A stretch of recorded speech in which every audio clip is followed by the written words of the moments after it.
하나님은 불신자도 축복하시는가? 라는 질문으로 말씀을 전하기를 원합니다. 하나님은 불신자도 축복하시는가?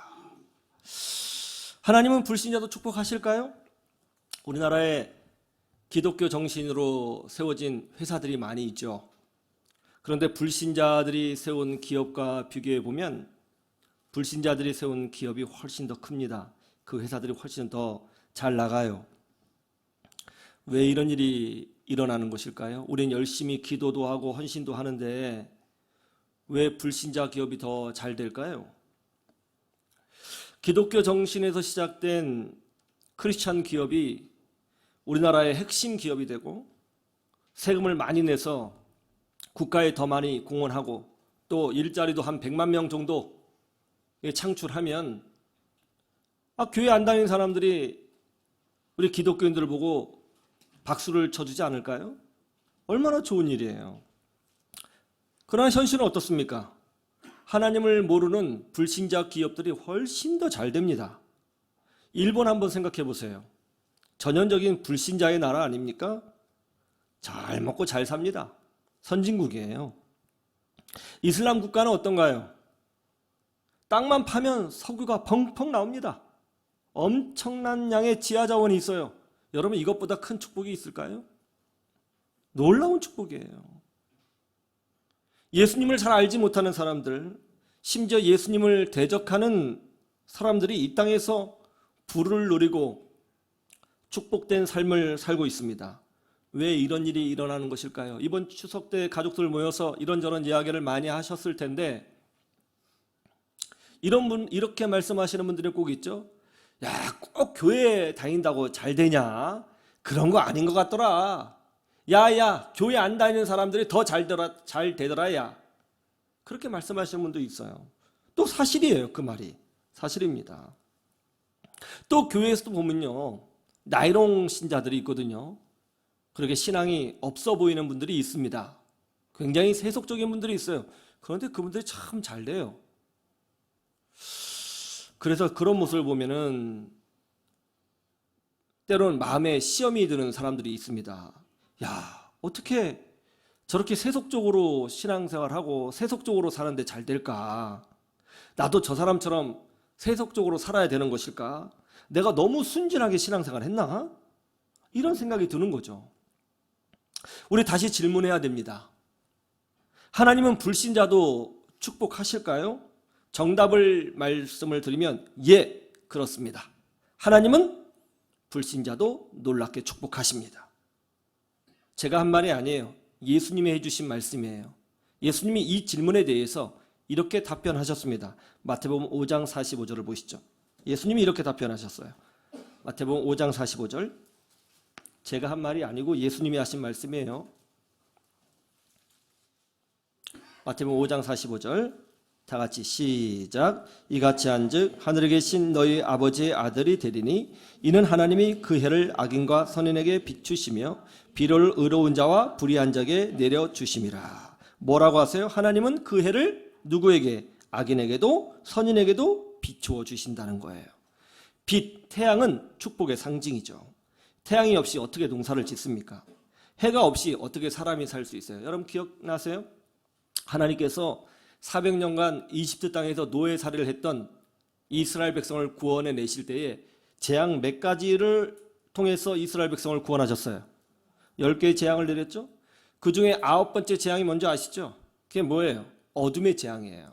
태양빛을 가리웠습니다. 이거는 심판이에요. 성경에서 태양이 가려워졌다. 이건 심판입니다. 해는 축복의 상징이에요. 그런데 이 축복의 상징인 이 해를 선인에게 내려주는 것은 이해가 되는데 악인에게도 동일하게 내려주신다는 거죠. 더 충격적인 건 뭐예요? 불의한 자에게도 의로운 자에게도 비를 내려주신다는 거예요. 여러분 성경에서는요, 이 비는 축복 중에 축복으로 여겨집니다. 물이 귀한 중동 국가에서는 비 그 자체는 석유보다 훨씬 더 귀한 거예요. 물은요 생명입니다. 이 엄청난 축복을, 돈보다 귀한 축복을 하나님은 의로운 자만 내려주셔야 되는데 놀랍게도 너무나도 충격스럽게도 불의한 자에게도 내려주신다는 거예요.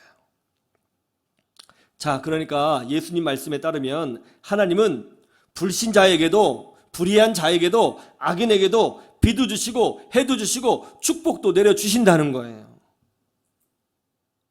왜 이런 일이 일어나는 걸까요?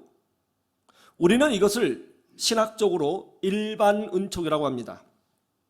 세상 사람들도 하나님이 만들어 놓으신 창조 질서를 인정하고 그 질서 안에서 열심히 수고하고 연구하고 땀을 흘리면 충분히 먹고 살 수 있도록 부를 누릴 수 있도록 만들어 놓으신 거예요. 하나님이 그렇게 하셨어요.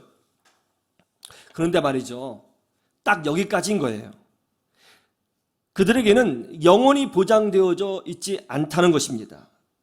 세상 사람들은 아무리 부를 누려도 죽음으로 끝입니다.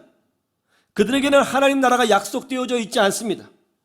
오직 예수 그리스도를 믿는 자에게만 천국이 보장되어 있는 것이지, 저 세상 사람들이 아무리 대단해 보이고 잘 나가고 똑똑하고 멋져 보여도 이 땅에서의 삶으로 끝나는 거예요. 그것이 바로 저들의 절망인 것입니다. 자, 그러면 이제 우리는 이런 질문이 생겨요.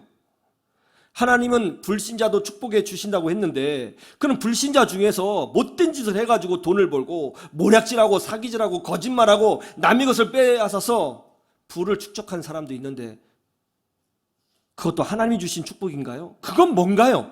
그건 어떻게 되는 겁니까? 그런 사람 심판해야 되지 않나요? 그 대답이 오늘 본문에 있어요. 요나서 1장 2절 보시죠. 1장 2절 다 같이 보죠. 시작. 너는 일어나 저 큰 성읍 니느웨로 가서 그것을 향해서 외치라. 그 악독이 내 앞에 상달되었음이니라 하시니라. 하나님이 이방인의 도시, 불신자의 도시인 니느웨를 심판하신다고 하죠. 그런데 그 이유가 뭐라고 그래요? 그 악독이 어떻게 됐다고요? 하나님 앞에 상달됐다는 거예요. 악독이 상달되었다라고 합니다. 여기도 굉장히 중요한 말씀이 있어요. 상달되었다, 하나님까지 올라왔다라는 뜻이에요. 그러니까 니느웨가 한 번 죄를 지은 것이 아닙니다. 여러 번 죄를 지었어요. 그리고 10년, 20년, 30년 모르겠습니다. 몇백 년 죄를 지었을 수도 있어요. 오랫동안 반복적으로 죄를 짓고 악독을 행했어요. 그 죄가 쌓이고 쌓여서 하나님의 보좌 앞까지 탁 상달된 거예요. 그러자 하나님이 여기까지 왔네, 너네들 혼나야겠다 하면서 심판하시겠다는 거예요. 하나님은 우리가 죄를 짓자마자 혼내시는 분이 아니에요. 하나님은 죄가 쌓여질 때까지 우리를 지켜보고 계십니다. 그래? 너 그렇게 해? 그래, 계속 해봐. 그래, 내가 볼게. 쭉 해봐라. 어떻게 되는가 보자. 기다리고 계십니다. 그 죄가 쌓일 때까지 기다리고 계세요. 중간에 돌이키는 것이 하나님의 은혜죠. 근데 사람은 잘 돌이키지 않아요. 고집쟁입니다. 자기가 선택한 것을 잘 바꾸지 않아요. 자기 생각이 옳다고 이래요. 모든 사람은 자기가 다 의롭다고 생각해요. 자기 판단이 옳다고 생각합니다. 계속 가요. 계속 갑니다. 그러므로 만약 여러분이 지금 죄를 지었는데, 불순종했는데 하나님이 심판하지 아니하셨다고 해서 좋아할 일이 아닙니다. 하나님은 기다리고 계시는 거예요. 어찌되었든 하나님은 지금 이방인의 도시인 니느웨를 심판하시겠다는 거예요. 악독이 찼으니까 말이죠. 그럼 또 우리는 이런 질문을 할 수 있어요. 도대체 하나님은 왜 굳이 불신자에까지 관심을 두시는가? 그냥 예수님 잘 믿고 하나님의 자녀인 그의 백성들만 신경 쓰시면 되지, 왜 굳이 이방 사람들까지 신경을 쓰시는가? 왜 그럴까요? 그 이유는 이겁니다. 하나님은 우리 믿는 사람들의 하나님도 되시지만 동시에 이방인의 하나님도 되시거든요. 로마서 3장 29절 보시죠. 로마서 3장 29절.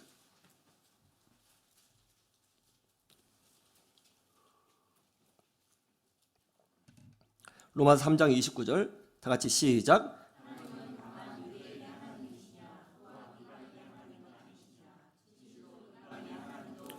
자, 하나님은 이방인의 하나님도 되신다는 거예요.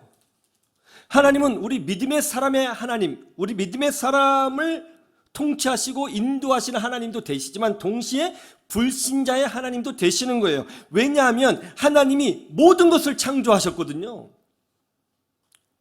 하나님은, 우리가 믿는 하나님은 교회 안에서만 하나님이 아니에요. 기독교인에게만 하나님이 아닙니다. 불교인에게도 이슬람에게도 모든 이 세상의 종족을, 사람들을, 인종을 통치하고 다스리시는 하나님이세요. 그래서 하나님이 출애굽기 19장 5절에서 뭐라고 말씀하셨어요? 세계가 다 내게 속하였나니. 세계가 다 어떻게 됐다고요? 누구에게 속했다? 하나님에게 속했다고요. 모든 것이 하나님의 소유예요. 전 세계가 하나님의 소유입니다. 불신에도 마찬가지예요.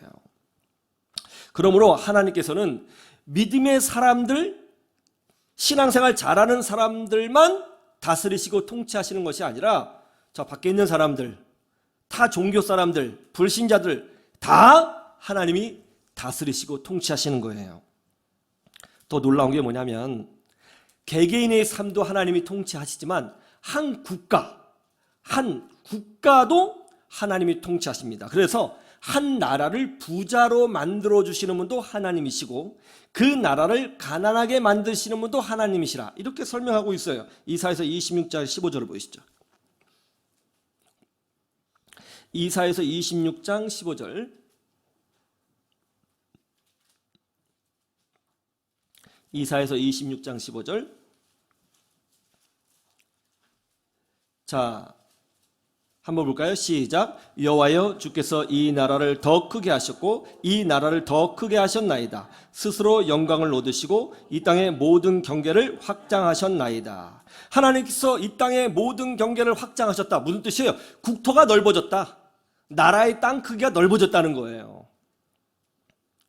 여러분, 전 세계에 나라가 몇 개 있나요? 한 250여 국 있는 걸로 제가 알고 있는데요. 그 나라 중에서 가장 넓은 땅을 가지고 있는 나라가 어느 나라예요? 1등이 제가 알기로는 러시아로 알고 있습니다. 2등이 미국이고요. 3등이 중국이더라고요. 우리나라는 몇 등일까요? 우리나라는 굉장히 작을 것 같지만 250국의 나라 중에서 109등 정도 됩니다. 괜찮죠? 그죠?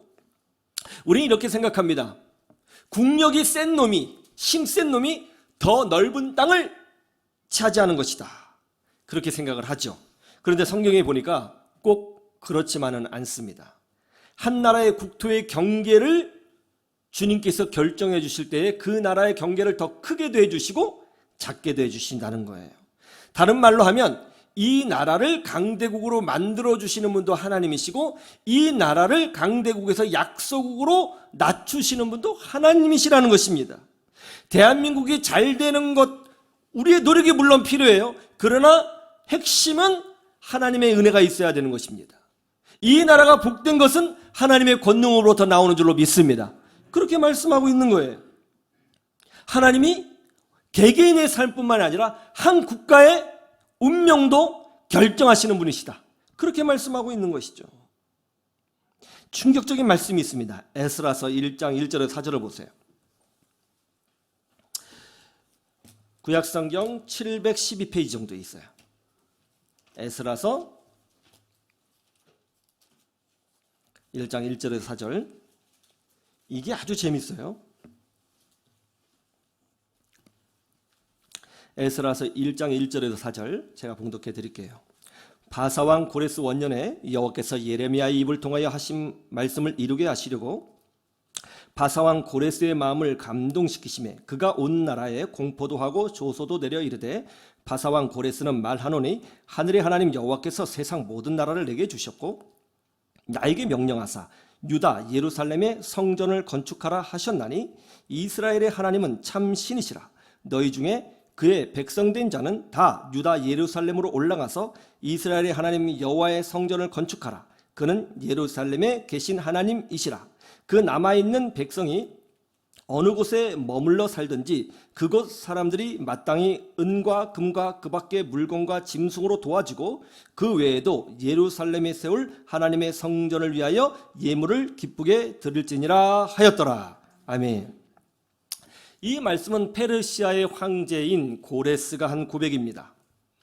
여러분, 세상 나라, 여러 나라가 있죠. 그 나라마다 역사들을 가지고 있는데요, 세상 나라들이 역사라는 말을 붙여서 그 나라를 판단할 때 역사의 기준이 뭔지 아세요? 바로 왕입니다. 왕이 역사의 기준이에요. 여러분, 우리는 이런 말을 종종 하죠. 조선 왕조 500년이라고 그래요. 여기서 왕조가 500년인 거예요.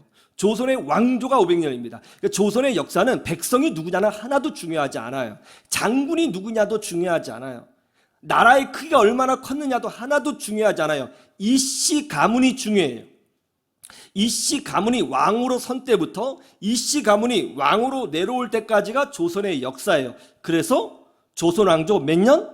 500년이라고 말을 하는 것입니다. 왕이 역사의 기준입니다. 그 왕이 역사의 기준이면서 연도를 시작하는 기준이기도 해요.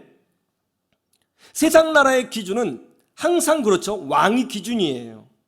그런데 말이죠, 이스라엘의 역사는 전혀 그렇지 않습니다. 세속적인 나라는 다 왕을, 권력을 가진 자를 기준으로 움직이지만 하나님 나라의 역사는 그렇지 않습니다. 하나님 나라의 역사, 이스라엘 역사는 성전이 기준입니다. 솔로몬이 성전을 건축한 때부터 이스라엘의 왕조가 시작되는 거예요. 그리고 그 솔로몬이 건축했던 성전이 바벨론에 의해서 완전히 무너져 내릴 때 이스라엘의 역사가 끝나는 것입니다. 그래서 여러분, 열왕기하, 열왕기상, 열왕기하가 있잖아요. 열왕기상, 열왕기하가 있는데 열왕기하가 25장까지 돼 있어요. 25장에서 딱 멈춰요. 26장이 없어요. 왜 25장에 딱 멈추느냐? 열왕기하 25장에 보면 성전이 BC 586년에 바벨론에 의해서 무너져 내립니다. 그것으로 열왕기하가 딱 멈춰요. 그러니까 이스라엘의 역사의 중심은, 심장은 성전이에요. 성전이 없는 백성은 무의미한 백성이 되는 것입니다. 그런데 다시 중요한 건 뭐예요? 성전이 다시 세워지면 역사가 다시 시작되는 거예요. 열왕기 상하가 있고 역대기가 있잖아요. 열왕기 상하와 역대기의 차이가 있어요. 열왕기 하는 성전이 무너지는 것으로 이스라엘 역사를 끝내고 마감해요. 근데 역대기는 조금 희망을 줘요. 역사가 이어지도록 해요. 어떻게 하는 줄 아세요? 자, 그 에스라 바로 앞에 보면 역대기 마지막인데 내용이 똑같다는 걸 여러분 발견할 수 있어요. 36장 22절에서 23절 한번 보시죠. 이거는 일부 예배 때 안 한 건데 여러분이 하도 집중력이 좋아서 보너스로 다 알려드리는 거예요. 22절 23절 같이 보죠. 시작. 바사의 고레스 왕 원년에 여호와께서 예레미야 입으로 하신 말씀을 이루시려고 여호와께서 바사의 고레스 왕의 마음을 감동시키심에 그가 온 나라에 공포도 하고 조소도 내려 이르되 바사 왕 고레스가 이같이 말하느니 하늘의 신 여호와께서 세상 만국을 내게 주셨고 나에게 명령하여 유다 예루살렘의 성전을 건축하라 하셨나니 너희 중에 그의 백성 된 자는 다 올라갈지어다. 너희 하나님 여호와께서 함께 하시기를 원하노라 하였더라. 자, 에스라하고 역대기 마지막하고 거의 같아요, 안 같아요? 같지요? 그러니까 역대기는 뭐냐면 성전이 다시 재건되는 것을 암시함으로써 이스라엘 역사가 끝나지 않고 살아있다는 것을 보여주면서 마무리하는 거예요. 그러니까 이스라엘의 역사, 하나님 나라의 역사의 핵심은 뭐다? 성전이라는 거죠. 그런데 BC 586년에 바벨론에 의해서 이스라엘의 예루살렘에 있는 성전이 붕괴됐거든요. 그 역사가 끝난 거예요. 그런데 그때 하나님께서 예레미야 선지자를 통하여 놀라운 약속을 주십니다. 그게 뭐예요? 내가 70년 후에 너희들을 회복시키리라. 이렇게 말씀하셨거든요. 자, 잘 보세요. 70년 후에 내가 너희를 회복시키리라 하셨을 때 너희는 사람이에요? 짐승이에요? 건물이에요? 사람이겠죠. 그렇죠. 사람이겠죠. 당연히 사람이죠. 그런데 이런 일이 벌어지는 거예요. 그런 후에 바벨론이라는 나라가 망하고 페르시아 제국이 등장하게 됩니다. 그때 황제가 고레스 황제예요. 이 고레스 황제가 제국 안에 거주하는 포로로 끌려온 이스라엘 백성에게 놀라운 약속을 해주죠. 이제 너희는 너희 고향 예루살렘으로 돌아가서 너희의 성전을 건축하라. 성전 건축에 필요한 것이 있다면 내가 다 공급해 주리라. 그래서 이스라엘 백성이 70년 동안 바벨론 땅 페르시아 지역에서 살다가 이제 고레스 왕의 명을 받고 기쁨으로 돌아와 예루살렘에서 성전을 다시 건축합니다. 그런데 놀랍게도 말이죠, 이건 역사적 사실이니까, 성전이 딱 건축된 때가 언제냐면 BC 516년이에요. 자, BC 586년에 예루살렘 성전이 무너졌어요. 그리고 딱 건축된 때가 BC 516년이에요. 몇 년 차이 나요? 70년. 딱 70년 만에 회복이 된 거예요. 자, 그러니까 하나님께서 회복시킨다고 할 때 그 기준은 사람이 아니었어요. 뭐였어요? 성전이었던 것입니다. 그의 성전 재건을 통해서 이스라엘 역사가 다시 시작되는 겁니다. 그런데 이 페르시아 황제 고레스 왕의 고백이 우리에게 충격을 주는 거예요. 이 페르시아라는 나라는 말이죠, 원래 아주 작은 도시 국가였습니다. 바벨론은 어느 정도 힘이 있었냐면 동쪽으로는 인도까지, 서쪽으로는 그리스까지, 변방까지 지배하는 엄청난 대제국이었어요. 말을 타고 가도 거의 1년이 걸리는 그런 어마어마한 땅의 제국이었습니다. 그런 엄청난 제국이 페르시아라고 하는 오산시 정도 되는 나라한테 망했거든요. 그래서 페르시아 제국이 생겨요. 페르시아가 오늘날의 이란이잖아요. 이란이란 뜻은 진정한 진정한 아리안이란 뜻입니다. 어쨌든 이 페르시아가 갑자기 큰 제국이 됐단 말이에요. 고레스 왕도, 제가 나중에 기회가 되면 이 고레스 왕에 대해서 말씀을 드릴 텐데, 고레스도 적통이 아닙니다. 예, 어렸을 때 아주 거지같이 살았던 사람이에요. 그랬던 사람이 갑자기 황제가 됐거든요. 고레스가 생각을 한 거죠. 갑자기 조그맣던 페르시아가 어떻게 이 제국을 소유할 수 있게 되었을까? 어떻게 내가 동네에서 별 볼 일도 없었던 내가 이런 엄청난 권력을 가진 황제 자리에 하루아침에 올라갈 수 있게 되었을까? 그걸 고민했단 말이에요. 고민하다가 내린 결론이 뭐냐면 이렇게 결론을 내렸다는 거예요. 하늘의 통치자께서, 하늘의 여호와께서, 유대인들이 믿는 그 이스라엘의 하나님께서 진짜 참 신이로다. 그 하나님이 내게 이런 권력을 주신 것은 이스라엘 백성으로 하여금 자기 땅에 돌아가 성전을 재건하고 건축하게 하시려고 나에게 이런 권력을 주신 줄로 내가 알았도다. 그러므로 너희들은 돌아가서 성전을 건축하라 라고 했다는 거예요.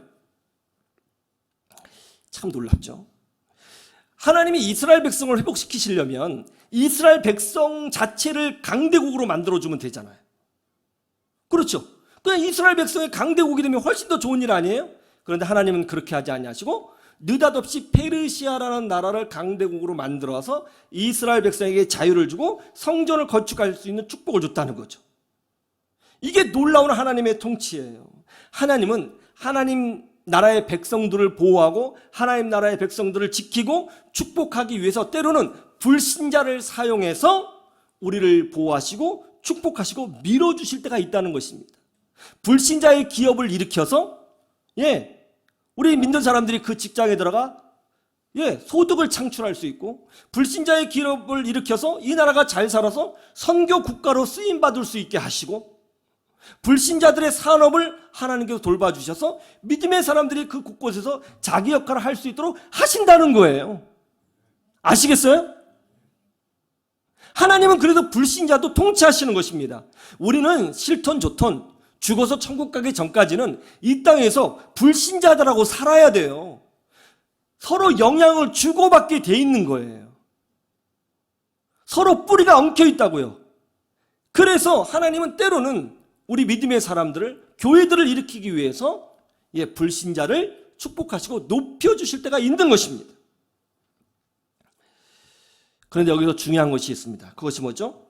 자, 하나님은 한 개인을 축복하기도 하시고 심판하시기도 하시지만 동시에 한 나라 자체도, 한 국가 자체도, 그 안에 구성원이 누구냐는 상관이 없이 국가 자체도 심판하실 때가 있고 축복해 주실 때가 있다는 것입니다. 모든 심판과 축복이 누구 손에 달려있다? 하나님 손에 달려있다는 거예요. 오늘 말씀에 보면 이렇게 돼 있죠. 니느웨의 악독이 하나님께 어떻게 됐다고요? 상달되었다고 되어 있습니다. 그래서 하나님이 분노하셨어요. 이제 니느웨 망했어요. 하나님이 결정하셨고요. 이제 심판 받을 겁니다. 니느웨는 죽었어요. 소돔과 고모라처럼 될 겁니다. 하나님이 분노하시면 그렇게 된다는 거예요. 여러분, 우리나라도 마찬가지예요. 여러분, 대한민국을 설명할 때 선교사님들과 목사님들을 빼놓고 설명할 수 있어요? 여러분, 이 나라는요, 특별히 선교사님들과 목회자들의 순교의 피로 세워진 나라 아닙니까? 그게 대한민국의 스타트였잖아요. 하나님의 은혜가 없이 대한민국이 존재할 수 있었어요? 하나님의 도움이 없이 이런 자유와 이런 풍요를 누릴 수 있었습니까? 그런데 어떤가요? 한국 역사에 기독교의 흔적을 지워버리려고 하고 있습니다. 교회를 조롱합니다. 주의 종도를 조롱합니다. 심지어 성탄절을 평범한 휴일로 바꾸려고 노력하고 있습니다. 한국 사회에 교회를 죽이지 못해서 안달인 사람이 너무 많아요. 하나님의 은혜를 잃어버렸습니다. 적어도 다른 나라는 몰라도 얼마나 우리가 지난 100년간 역사의 고통이 많았어요. 이런 데서 정말 이 나라가 보존되어지고 여기까지 온 것은, 여러분, 역사를 제대로 공부해 본 사람이라면 하나님의 은혜가 아니면 설명할 수 없는 내용이 너무 많다는 걸 알 겁니다. 엄청난 은혜를 입었던 사람들이 바로 우리예요. 그런데 이 나라는 지금 하나님을 버렸습니다. 버렸어요. 그리고 하나님을 대적하고 있습니다. 이 얼마나 무서운 일인가요? 더 충격적인 건 뭐예요? 교회 다니는 믿음의 사람도 이제 하나님을 우리 부모님처럼 사랑하지 않아요. 우리 부모님처럼 존경하지 않습니다. 우리라도 잘해야 되는데 우리조차도 믿음이 예전 같지가 않아요. 너무 세속적이죠. 너무 세속적이죠. 니느웨의 악독이 하나님께 상달되었습니다. 모든 나라의 부와 귀가 잘되고 멸망하는 것이 하나님의 손에 있다면 정말 우리나라는 위기라고 저는 생각합니다. 여러분, 우리 예수 믿는 사람이라도 제대로 신앙생활을 해야 될 줄로 믿습니다. 여러분, 우리라도 신본주의적 신앙생활을 해야죠. 인본주의가 아니라 신본주의로. 우리라도 정말 하나님 사랑하고, 우리라도 정말로 하나님 앞에 충성하고, 하나님이 우리를 보시고, 여러분, 소돔과 고모라 성에 의인 10명이 없어서 망한 거 아니에요. 우리가 의인 10명의 자리를 지켜야죠. 우리 믿음의 사람들이, 대한민국에 있는 이 믿음의 사람들이 의인 10명의 자리를 지켜야죠. 우리라도 하나님께 잘 보여야죠. 우리라도 하나님께 충성해야죠. 우리라도 신본주의의 삶을 살아가야죠. 그러면 혹 우리를 보고 하나님께서 이 나라를 궁일히 여겨주사 끝까지 지켜주시고 보여주시고 더 축복해 주실 줄 누가 합니까? 우리가 그런 축복의 통로가 돼야 된다고 믿습니다. 여러분, 우리는 정말 큰 사명을 가지고 태어났어요. 나를 통해서 이 나라가 살아날 수 있고, 여러분을 통해서 여러분의 자녀와 가정이 하나님의 복을 지속할 수가 있고, 우리를 통해서 우리의 이웃이 하나님의 영광을 볼 수가 있습니다. 우리는 그런 존재로 부름받은 거예요. 이 영광된 직분을 통해서 하나님께 영광 돌리시는 여러분 되시기를 주님의 이름으로 축원합니다. 한 미국인이 영국 런던으로 출장을 가게 되었습니다. 런던은 안개로 유명한 도시잖아요. 한번 안개가 끼면 1m도 안 보인다고 하지 않습니까? 마침 런던에 도착했는데 안개가 너무 자욱해요. 한 치 앞도 볼 수가 없었습니다. 그래서 두리번 거르고 있는데 갑자기 어떤 소년애가 오더니 제가 도와드릴까요? 하는 거예요. 내가 지금 갈 길이 먼데 거기까지 가려면 한참 걸린다. 네가 도와줄 수준이 아니다. 그냥 가거라. 그랬더니 그 아이가 손을 딱 잡고는 아니에요. 제가 이 동네 지리 다 알아요. 제가 도와드릴게요. 하면서 이제 1시간 동안 걸어가지고 이 미국인이 가고자 했던 목적지로 데려다 주었습니다. 너무 기특하잖아요. 그래서 고마워가지고 주머니에 손을 넣고 이제 지갑을 꺼내서 용돈을 좀 주려고 했더니 안 받겠다고. 고마운데 받으라고 그러니까 안 받겠다는 거예요. 그러면서 하는 말이 제가 학교에 소년단에 가입되어 있는데 그 소년단에서 서약을 했다는 것입니다. 하루에 한 번 착한 일 행하기. 근데 아저씨 때문에 내가 착한 일을 할 수 있었으니까 오히려 내가 고맙다고, 감사하다고. 그래서 가버린 거예요. 이 조그만 애가 그렇게 하니까 너무 감동을 받은 거예요. 너무 감동을 받았어요. 하루에 한 번 착한 일을 하겠다고 이 안갯길을 1시간 동안 걸어 나를 인도해 주다니 너무 감동을 받았어요. 이 미국인이 미국에 돌아가서 이 소년단을 기억하고 미국 자체 내에서 소년단을 만들었어요. 그 이름이 바로 보이스카웃이죠. 보이스카웃.